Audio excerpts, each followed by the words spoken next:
네, 오늘 말씀의 제목은 내 은혜가 내게 조카도다입니다. 내 은혜가 내게 조카도다라는 제목으로 하나님 말씀 나누는 시간 갖도록 하겠습니다.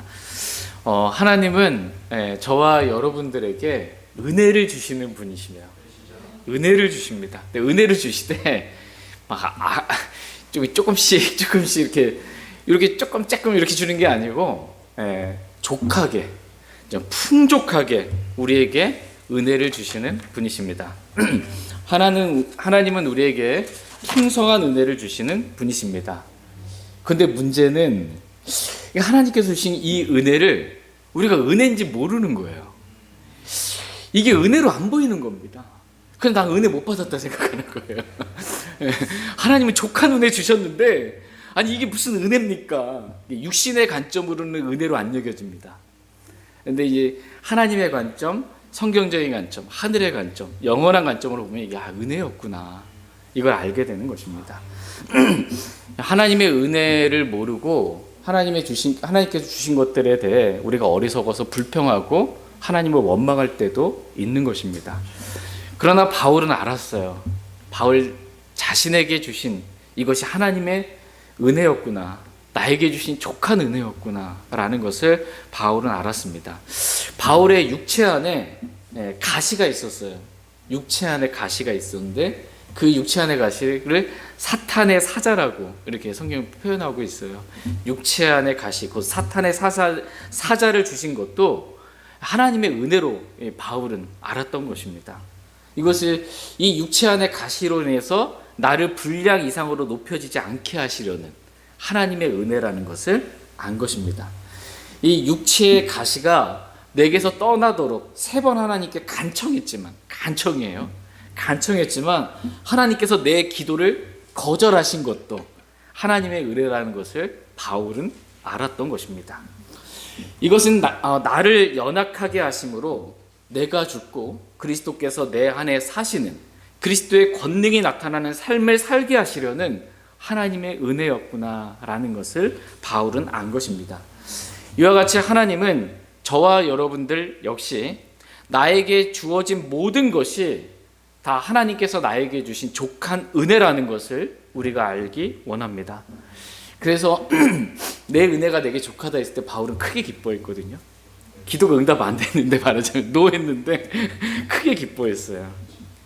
저희도 이렇게 하나님께서 나에게 주신 것들이 하나님의 은혜였다는 걸 알고 크게 기뻐하며 겸손하게 하나님과 함께 걷는 삶을 살기를 원합니다.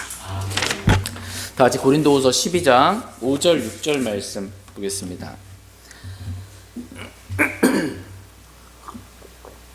5절 말씀 이러한 자에 관하여는 내가 자랑하겠으나 나 자신에 관하여는 나의 연약한 것들 외에 자랑하지 아니하리라.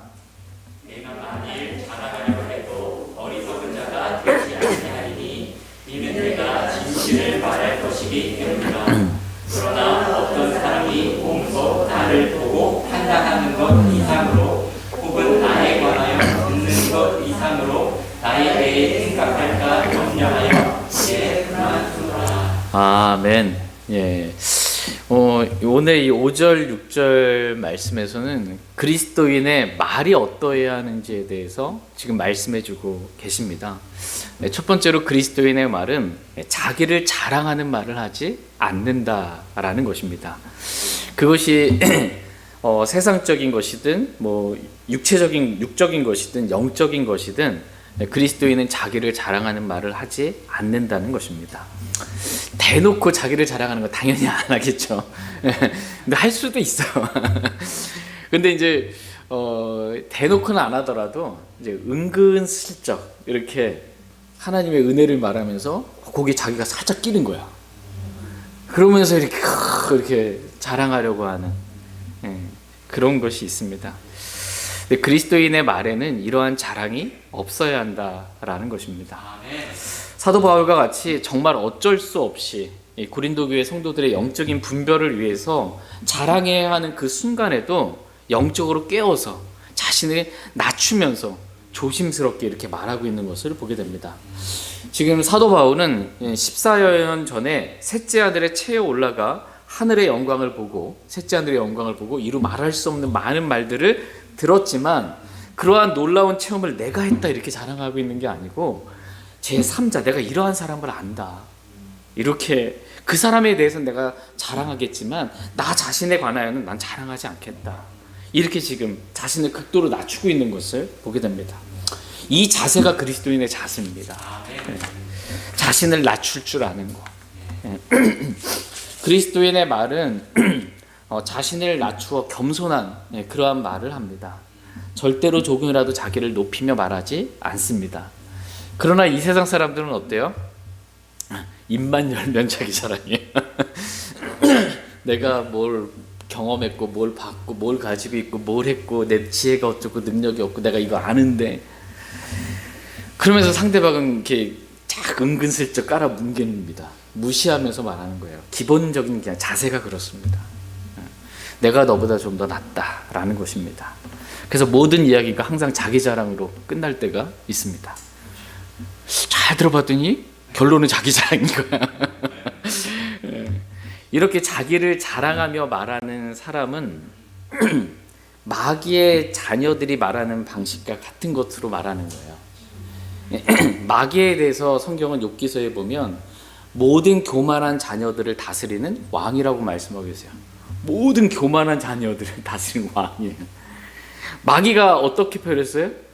내가 지극히 높으신 하나님과 같이 되리라라고 자기를 높였잖아요. 마귀의 자녀들도 그와 같은 거예요. 내가 했다고, 좀 했다고, 내가 이렇게 할 거라고. 그냥 자녀들이 부모님의 말하는 거를 이렇게 담거든요. 이번에 우리 선빈 형제가, 둘째 아들이 그 일산 갈보리를 갔는데, 일산 갈보리에 계신 자매님이 좀 전에 통화했는데 똑같대, 나랑. 나랑 말하는 거랑 행동하는 거랑 똑같다 그러더라고요. 그러니까 담는 거예요. 이게 부모를 담습니다. 이 지역별로 그 지역의 사투리가 있잖아요. 거기 그 가정에서 컸으니까 그 지역별로 담는 겁니다. 말투가 이렇게. 구원받지 않은 이 마귀들의 자녀들은 너희 아비 마귀에게서 나서 이 마귀의 욕망을 따라서 그렇게 자기를 자랑하고 높이는 말들을 하는 거야. 근데 구원받은 그리스도인들은 겸손하고 온유하신 그리스도를 따라서 겸손하고 온유하게 그렇게 말을 합니다. 하나님께서 오늘 저희 모두의 이 말 가운데 은근슬쩍 나 자신을 자랑하려고 하는 그러한 모든 말들은 다 제거해 주시길 원합니다. 아멘. 다 같이 잠언 30장 32절 말씀 보겠습니다.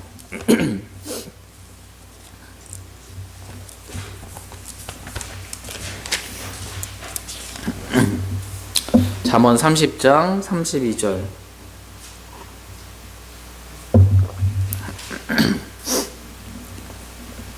잠언 30장 32절 말씀 같이 읽겠습니다. 네, 시작. 만일 내가 어리석게 행하여 너 자신을 높였거나 혹은 악을 생각하였거든 내 손으로 내 입을 막으라. 이렇게 하라는 거예요.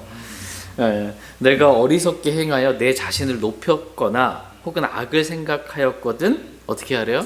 내 손으로 내 입을 막으라. 손으로 좀 입을 막아서라도 자기를 높이는 그런 교만한 말, 자기를 자랑하는 말, 이런 말 하지 말라는 것입니다. 이거는 이 말의 문제이기 이전에 먼저 마음의 문제예요. 마음이 교만하니까 교만한 말들이 나오는 거예요. 이게 그렇다, 마음이 좀 교만해서 그렇다, 좀 교만한 말, 이 자랑하는 말이 나오다 하더라도 나오지 못하게 틀어 막으라는 거예요. 일단 틀어 막아라. 입 밖으로는 결코 자기를 자랑하는 말을 내지 말라라는 것입니다. 하나님께서는 우리의 입의 말 중에 알지 못하는 것이 없으신 분이세요. 어떠한 빈말이라도 심판날에 심판하실 거예요. 회개복구를 해야 돼요. 근데 우리가 이 교만한 말, 자기를 자랑하고 높이는 말 하실 때 주님은 괴로워하세요. 괴로워하십니다. 저희 모두가 이 하나님의 말씀에 따라 우리가 어리석게 우리 자신을 높이거나 악을 생각하였다면 우리가 우리의 손으로 좀 입을 막기를 원합니다. 그리스도인의 말에 대해서 지금 저희들이 말씀을 나누고 있습니다. 그리스도인의 말은 첫 번째, 자기를 자랑하는 말을 하지 않는다. 자기를 낮추는 겸손한 말을 한다라는 것입니다.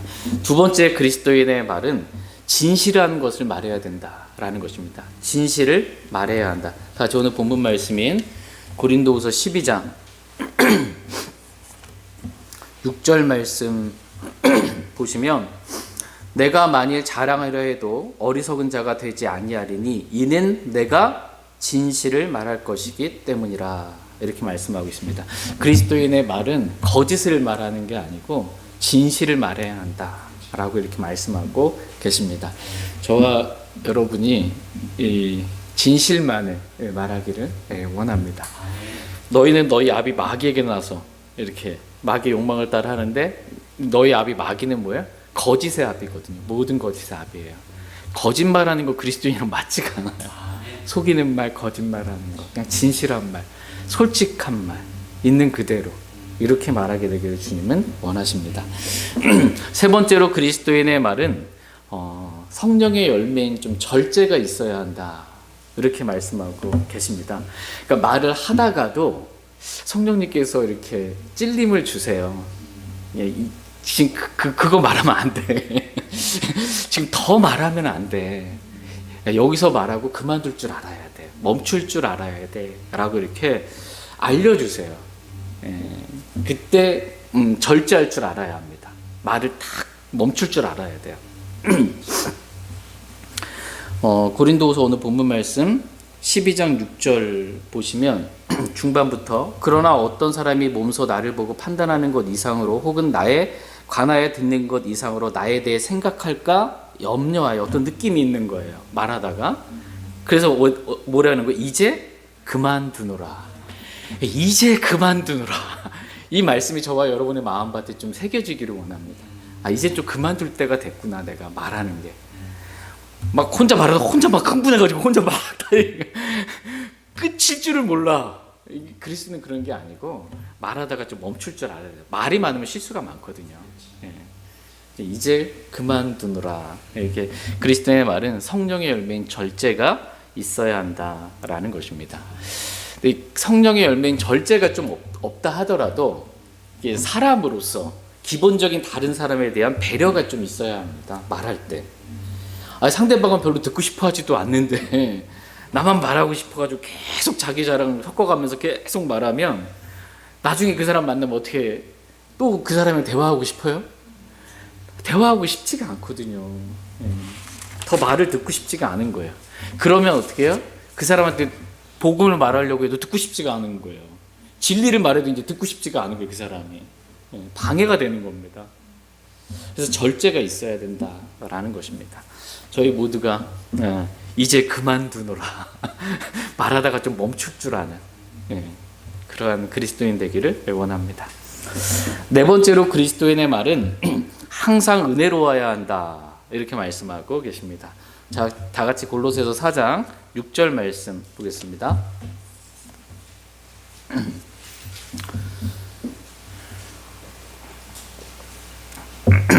골로새서 4장 6절 말씀 같이 읽겠습니다. 시작. 너희 말을 소금으로 간 맞추어 항상 은혜롭게 하라. 그러면 너희가 각 사람에게 어떻게 대답해야 할지 알게 되리라. 아멘. 저와 여러분이 순종해야 될 말씀입니다. 너희 말을 소금으로 간 맞추어 항상 어떻게 하래요? 은혜롭게 하라. 이렇게 말씀하고 계세요. 저와 여러분의 이 말이 항상 은혜롭기를 원하세요, 하나님은. 음식을 먹는데 아무리 좋은 재료가 들어가도 마지막에 소금, 이 간을 맞추는 게 싱거워. 그러면 이게 맛이 없어, 밍숭맹숭한 게. 간만 맞춰도 음식은 맛있습니다. 마치 뭐 음식 만들어 본 것처럼. 먹어보면 그래요. 간이 맞으면 맛있어요. 싱거우면 맛이 없고, 또 짜면 이게 또 잘 안 들어가요. 맛이 없어요. 못 먹겠어요.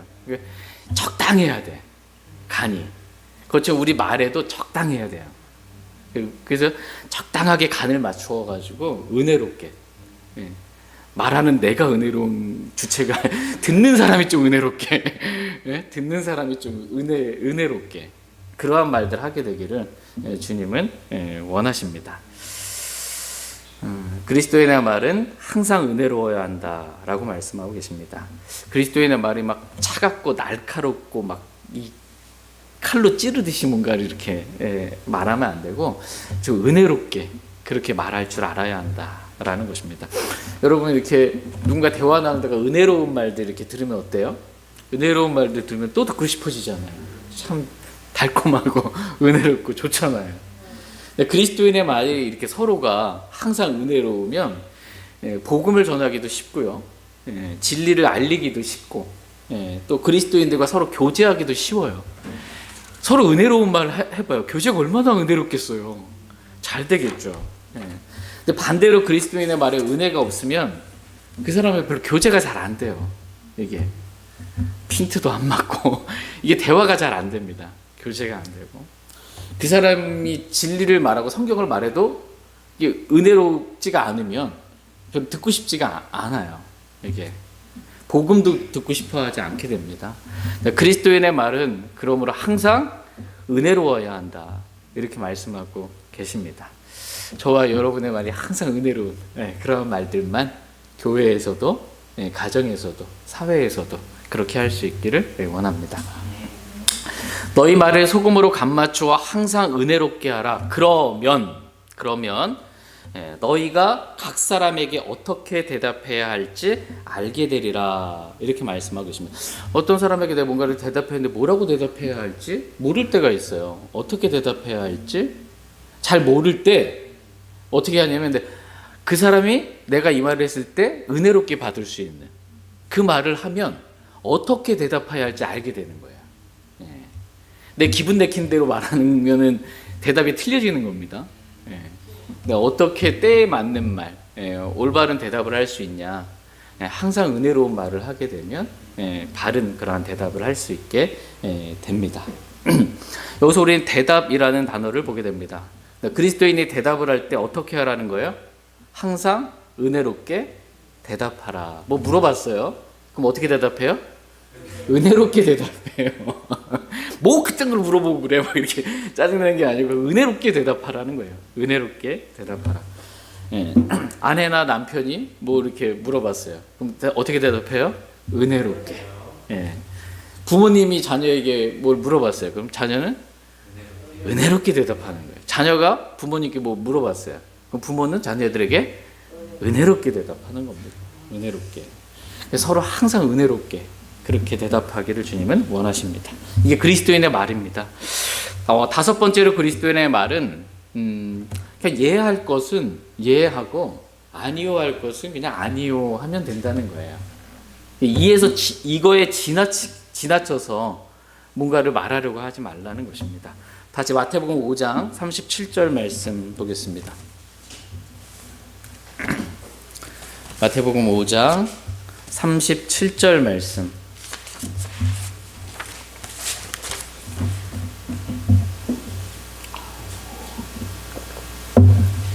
마태복음 5장 37절 같이 읽겠습니다. 네, 시작. 오직 너희 대화는 예할 것은 예하고 아니요 할 것은 아니요 하라. 무엇이든지 이것들 이상의 것은 악에서 나느니라.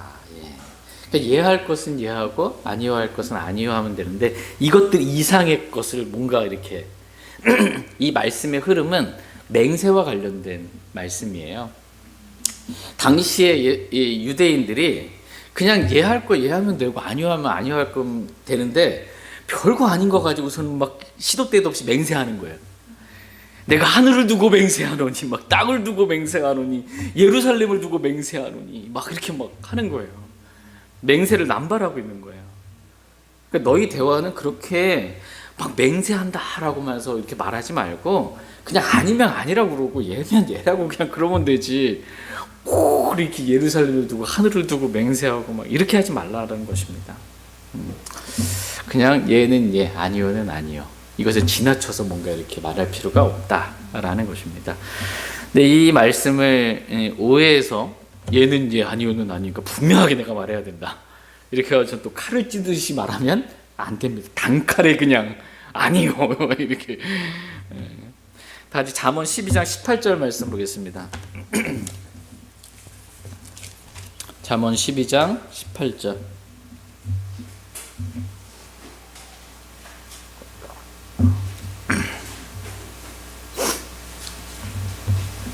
많은 분들이 착각하죠. 나 아니면 누가 그런 말 해주겠냐고. 나니까 이런 말 하지. 18절 같이 읽겠습니다. 잠언 12장 18절 시작. 칼로 찌르듯이 말하는 자가 있으나 지혜로운 자들의 혀는 건강하게 하느니라. 예. 어떤 사람은 말을 할 때 칼을 찌르듯이, 칼로 찌르듯이 이렇게 말하는 사람이 있습니다. 이런 말 들어본 적 있어요? 가까이 있는 사람이 그러면 괴롭습니다. 이렇게 말하는 게 지혜롭지 못한 거예요. 칼을 찌르듯이, 왜 사람한테 칼을 찌르듯이 그렇게 말해요? 근데 지혜로운 자의 혀는 칼로 찌르듯이 그렇게 말하지 않고 항상 은혜롭게 말함으로 듣는 사람의 마음을 건강하게 합니다. 이렇게 항상 은혜롭게 말하는 것이 지혜로운 것이지, 얘는 얘 아니오는 아니오라고 그러고 있어. 그래가지고는 막 또 지나쳐가지고서는 막 칼로 찌르듯이 막 분명하게 내가 말해줘야지 막 이렇게 하지는 말라는 것입니다. 뭐든지 지나치면 안 되게, 치우치면 안 된다는 거예요. 온전해야지. 그렇게 칼로 찌르듯이 말하는 것은 성경적인 것이 아닙니다. 항상 은혜롭게 말하는 것, 이게 성경적인 것입니다. 그냥 예할 것은 예하고 아니올 것은 아니오 하면서 그렇게 은혜롭게 그냥 말하면 됩니다. 마지막 6번째로 그리스도인의 말은 감사하는 말을 하라라는 것입니다. 다 같이 에베소서 5장 3절 4절 말씀 보겠습니다. 에베소 5장 3절 4절 말씀.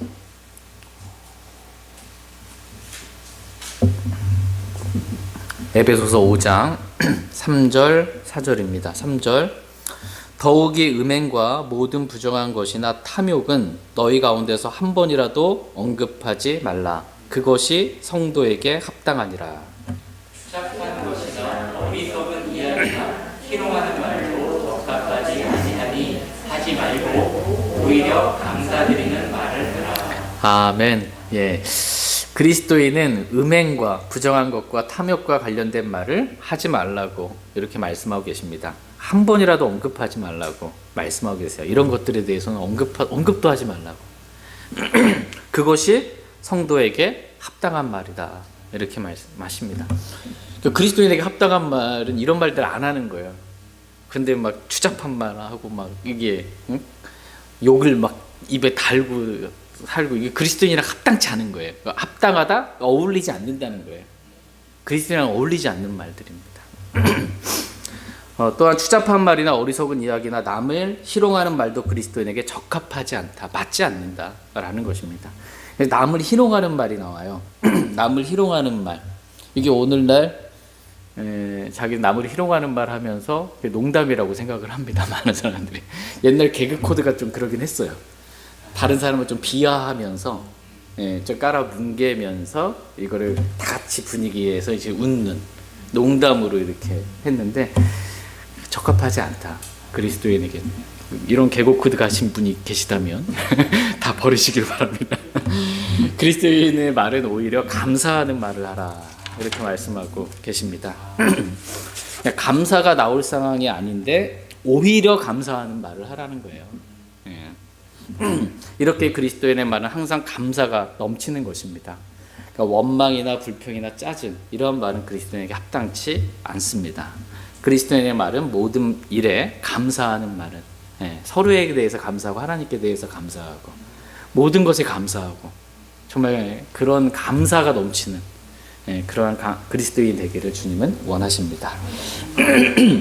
말씀을 복습 한번 하겠습니다. 그리스도인의 말과 관련해서. 그러면서 이제 복습하시면서 내가 이렇게 해야 되겠구나, 내 말이 이렇게 변화받아야 되겠구나, 말씀에 이렇게 맞춰줘야 되겠구나, 이러한 마음으로 복습하겠습니다. 첫 번째, 그리스도인의 말은 자기를 자랑하는 말을 하지 않는다라는 것입니다.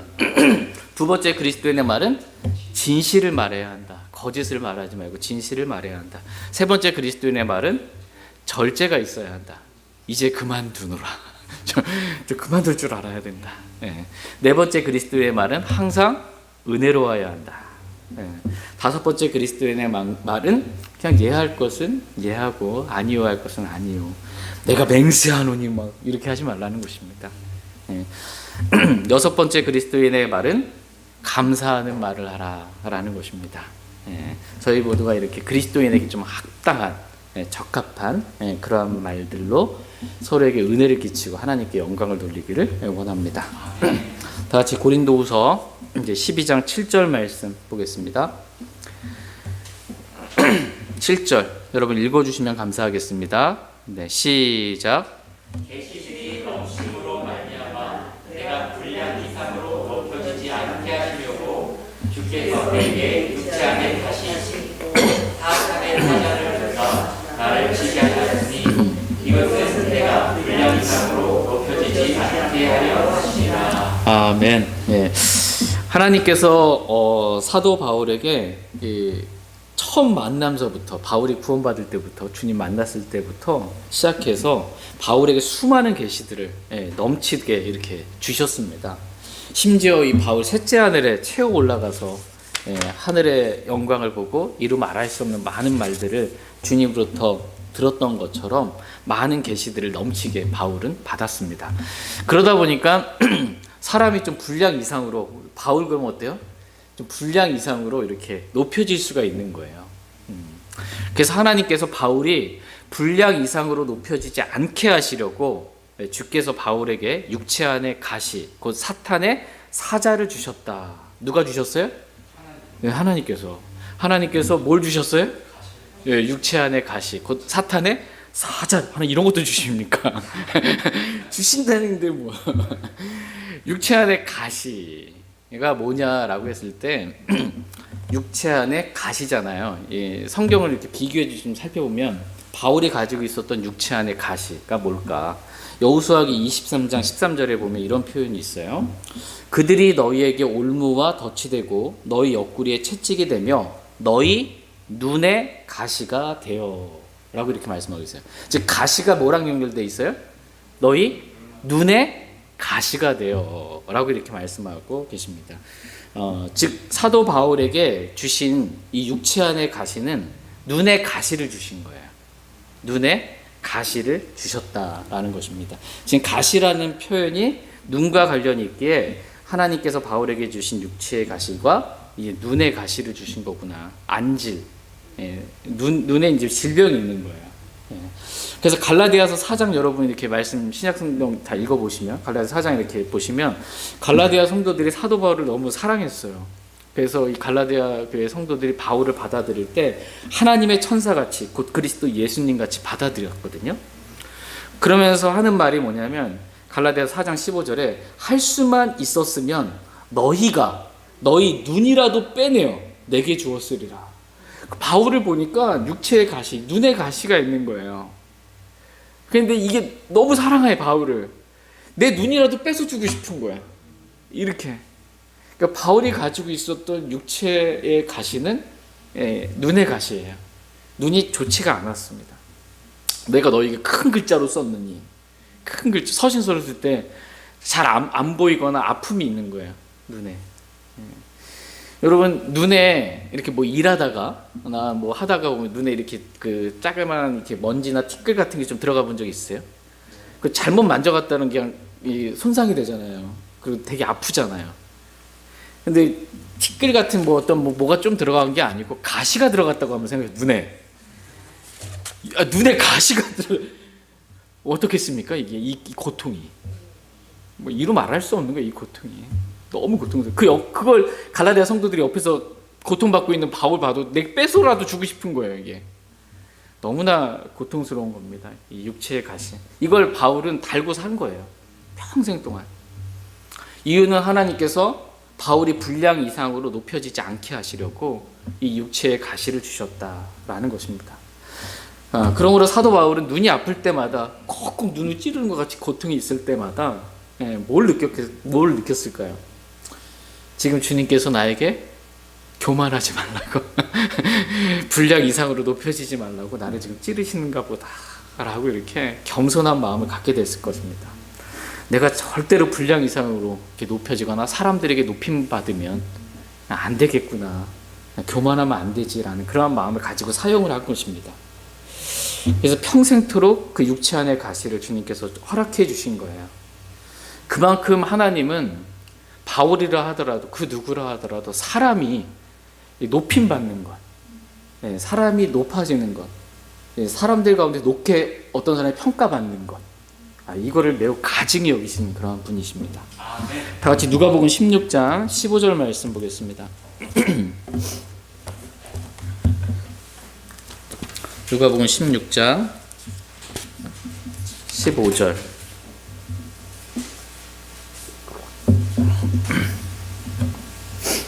누가복음 16장 15절 말씀 보겠습니다. 15절 같이 읽겠습니다.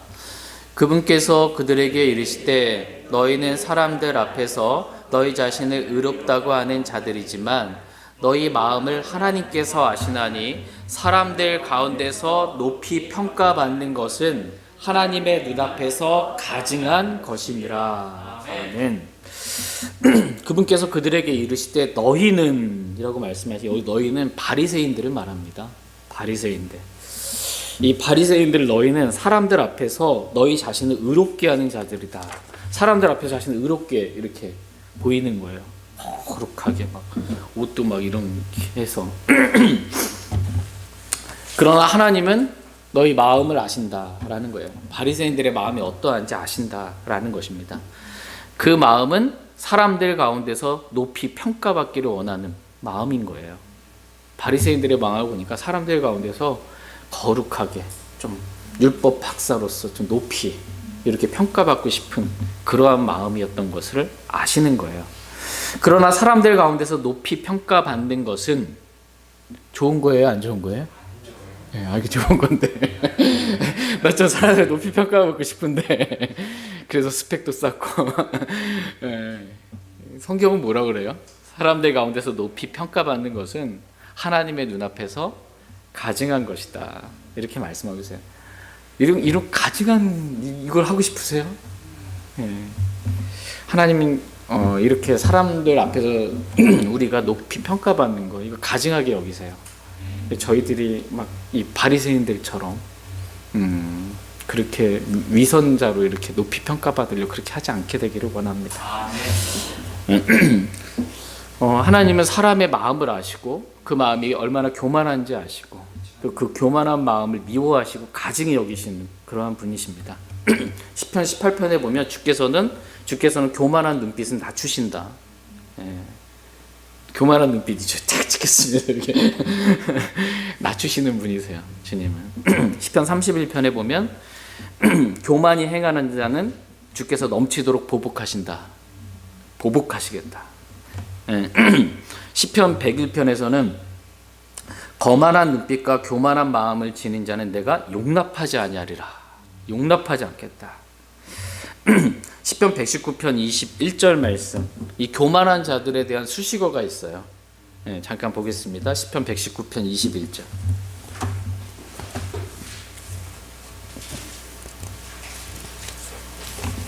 시편 119편 21절입니다.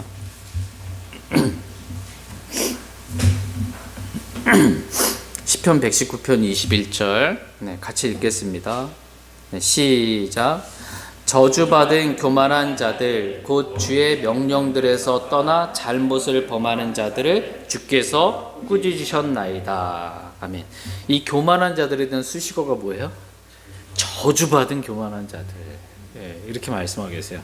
이 교만한 자들의 정의가 뭐냐? 곧 주의 명령들에서 떠나 잘못을 범하는 자들. 교만한 자가 이런 자라는 거예요. 주의 명령들에서 떠나 잘못한, 말씀과 다르게 하는 사람이 교만한 사람이에요. 말씀 앞에 겸손한 사람은 말씀대로 살죠. 네, 말씀대로 안 사는 거예요. 떠나서 이 교만한 자들이다 라는 것입니다. 이러한 자들은 저주받은 교만한 자들이고 주께서 꾸짖으시는 그러한 자들이다 라고 말씀하고 계십니다. 잠언 8장에서는 나는 교만과 거만과 악한 길과 비뚤어진 입을 미워하느니라. 이렇게 말씀하고 있어요. 나는 교만을 미워한다. 잠언 16장에서는 마음이 교만한 모든 자는 주께 가증한 자니 그는 손에 손을 잡을지라도 형벌을 면하지 못하리라. 이렇게 말씀하고 계십니다. 잠언 21장에서는 무엇이 죄인가라고 했을 때 거만한 눈빛과 교만한 마음과 사악한 자의 쟁기질은 죄니라. 죄에 대한 정의가 몇 가지가 있는데 성경에서 말씀하신 게 교만한 마음은 죄다.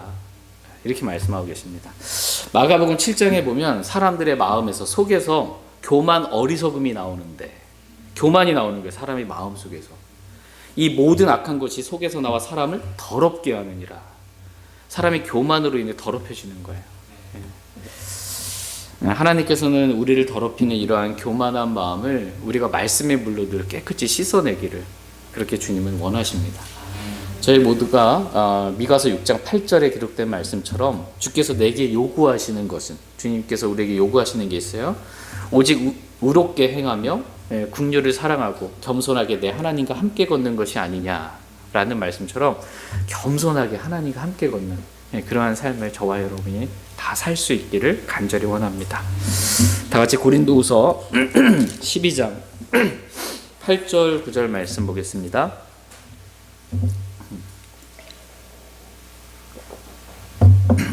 고린도후서 12장 8절 9절입니다. 8절 이 일로 인해 그것이 내게서 떠나가도록 내가 주께 3번 간청하였더니 그분께서 내게 이르시되 내 은혜가 내게 족하도다.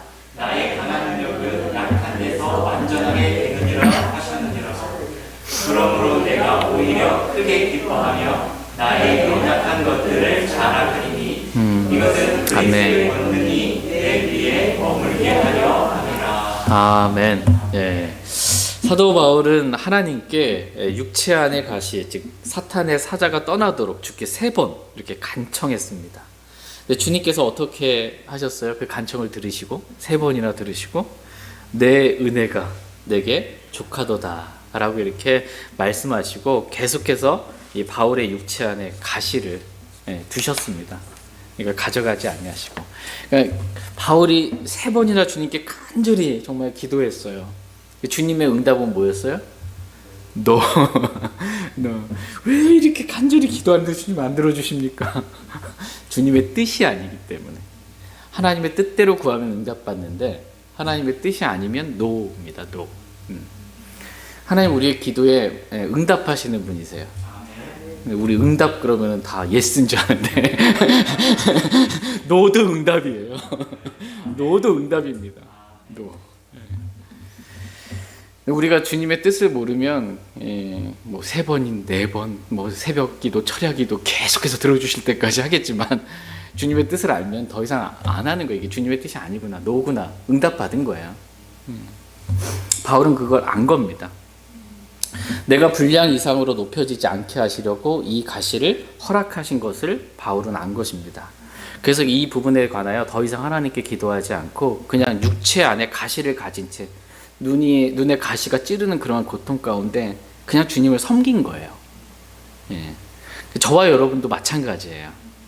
하나님께서 우리들에게 좀 고통스러운 나의 어떠한 이 약점 같은, 연약함 같은, 좀 난 이거 없었으면 좋겠다, 이것이 정말 싫은데 하는 것들을 가져가지 아니하시고 그냥 두실 때가 있어요. 그게 이제 건강의 문제일 수도 있고 뭐 재정적인 어려움이 늘 있는 문제일 수도 있고 뭐 어떤 문제 각자마다 좀 다를 수가 있어요. 그런데 그런 문제가 있으면 우리는 어떻게 생각해요? 이 문제 해결될 때까지 나 주님 못 섬겨. 이 문제가 해결돼야 나 주님 따를 수 있을 것 같아요. 주님 이 문제 좀 해결하고 그 다음에 주님 따르겠습니다. 바울은 그렇게 하지 않았어요.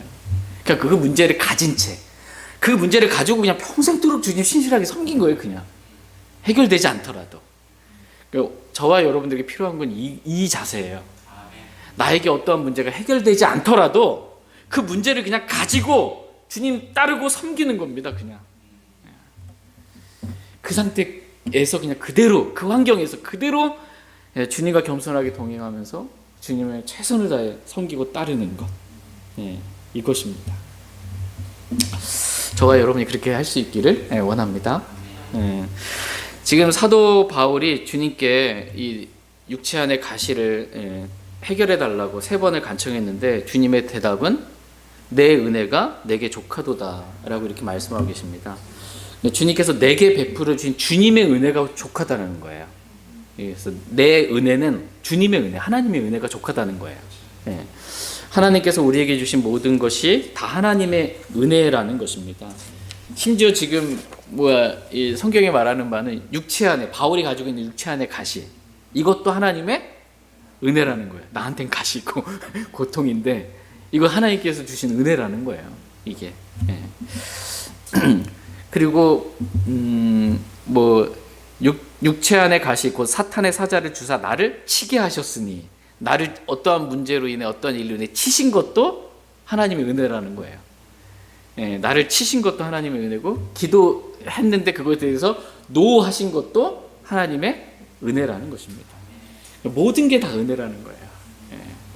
이게 은혜로 보이려면 관점이 바뀌어야 돼요.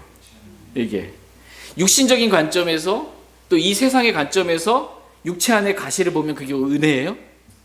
이 고통이에요. 이게 뭔 은혜야. 근데 주님의 관점에서, 하나님의 관점에서, 영원의 관점에서 이것을 보게 되면 하나님께서 나에게 베풀어 주시는 은혜구나 라는 걸 아는 것입니다. 혹시 오늘 여러분이 보시기에 육체 안의 가시처럼 여러분에게 고통이 되는 어떠한 힘든 그러한 일들이 있으십니까? 여러분 중심의, 나 중심의 관점으로 보는 것이 아니고 하나님의 중심의 관점으로 나에게 있는 어떤 문제들을 좀 새롭게 보기를 원합니다. 그래서 그것이 정말 하나님의 은혜구나, 나를 분량 이상으로 높여지지 않게 하시려는 하나님의 은혜구나, 연약함 가운데 나를 완전케 하시려는 하나님의 은혜구나, 나를 영적으로 강하게 하시려는, 십자가의 삶을 살게 하시려고 하는 하나님의 은혜구나 라는 것을 저희가 깨닫기를 원합니다. 이렇게 내 은혜가 내게 족하도다 라고 이렇게 3번이나 간청했는데 주님부터 이러한 노라는 사인을 받았을 때, 응답을 받았을 때 바울의 반응이 어떠했어요? 내가 크게 기뻐하노니. 기도가 거절됐어도 크게 기뻐하는 겁니다. 하나님의 은혜를 알게 됐을 땐 크게 기뻐하게 됩니다. 저희 모두가 이렇게 주님의 관점에서, 영혼의 관점에서 우리에게 있는 모든 것들을 바라보고 하나님의 은혜였음을 알고 크게 기뻐하며 감사할 수 있기를 원합니다. 왜 우리가 크게 기뻐해야 하는지에 대해서 오늘 본문 말씀 고린도후서 12장 10절 마지막 말씀 한번 살펴보겠습니다. 고린도후서 12장 10절 같이 읽겠습니다. 시작. 그러므로 내가 그리스도를 위해 연약한 것들과 치욕과 궁핍과 핍박과 고통당하는 것을 기뻐하노니 이는 내가 약할 그때에 강하기 때문이라. 지금 사도 바울은 자신의 연약한 것들과 치욕과 궁핍과 핍박과 고통당하는 것을 어떻게 하고 있어요? 기뻐하고 있습니다. 이해되십니까? 자, 아직까지 그 경지에는 자학하는 것도 아니고 고통당하는 것을 어떻게 이러한 것들을 하나님의 말씀을 우리가 아멘으로 받고 이런 말씀들로 인해 저희가 기뻐할 수 있기를 또 원합니다. 기뻐하는 이유가 뭐냐면 내가 약할 그때, 참 약하잖아요. 근데 내가 약할 그때 영적으로는 도리어 내가 강하기 때문이에요. 영적으로 강하기 때문에. 그래서 기뻐할 수 있는 것입니다. 육신이 강하고 뭐 영은 약하고 이러면 안 되고, 육신의 어떤 이 문제로 인해서 나의 할 수 없음을 보고 자꾸 나는 아무것도 아니라는 걸 발견하고 낮아지는 거예요. 내 안에 계신 주님은 전능하신 분이시잖아요. 그리스도의 권능이 나타나는 거야. 나는 죽고 주님이 나타나기 때문에 이게 유익입니다. 우리가 죽는 게 유익이에요. 사는 것보다 죽는 게 유익입니다. 그리스도께서 내 안에 사시는, 그리스도의 권능이 드러나는 그 영적으로 강함이 있는 것, 이게 우리에게 유익입니다. 다 같이 고린도후서 13장 9절 말씀 읽고 오늘 말씀 마치겠습니다. 고린도후서 13장 9절 읽고 오늘 말씀 마치겠습니다. 같이 읽겠습니다. 시작. 죄송합니다. 네, 고린도후서 12장 9절. 네, 12장 9절 같이 읽겠습니다. 시작. 그분께서 내게 이르시되 내 은혜가 내게 족하도다. 나의 강한 능력은 약한 데서 완전하게 되느니라 하셨느니라. 그러므로 내가 오히려 크게 기뻐하며 나의 연약한 것들을 자랑하리니 이것은 그리스도의 권능이 내 위에 머물게 하려 함이라. 아멘.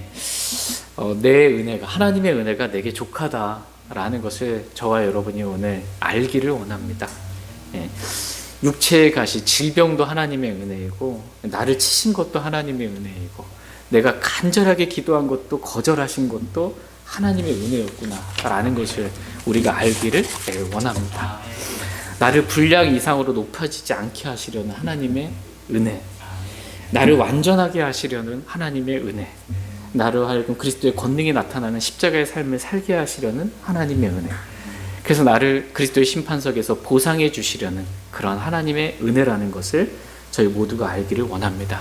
그래서 저희 모두가 하나님께 주신 것들로 인해 정말 하나님의 관점에서 크게 기뻐하고 하나님께 감사드리기를 원합니다. 제가 기도하고 개인적으로 주님 앞에 나아가 기도하는 시간 갖겠습니다.